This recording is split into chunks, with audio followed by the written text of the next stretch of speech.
बुलढाणा जिल्ह्यातून एक अत्यंत धक्कादायक आणि मन सुन्न करणारी बातमी समोर येते। बळीराजा म्हणजे जगाचा पोशिंदा आज व्यवस्थेच्या निष्काळजीपणामुळे स्वतःच बैल बनल्याचं विदारक चित्र बुलढाण्यात पाहायला मिळतंय।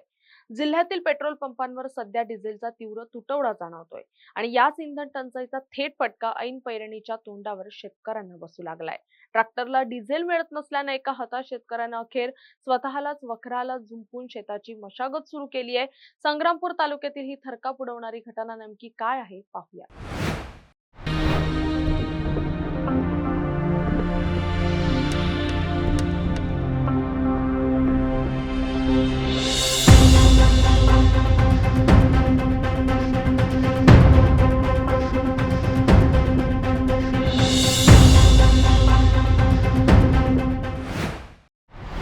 प्रत्येक पेट्रोल पंपावर डिझेलची टंचाई असल्यामुळे शेतकऱ्याचे अतोनात नुकसान होत आहे आणि स्वतः आमच्यावर नांगरणी करायची वेळ आलेली आहे आणि शासनाने त्वरित याकडे लक्ष देण्याची मागणी आहे आणि स्वतः आम्ही खांद्यावर दूध घेऊन आम्ही स्वतः शेतातली नांगरणी करत आहोत। शासनाने अद्यापही कोणताही निर्णय घेतलेला नाही आहे।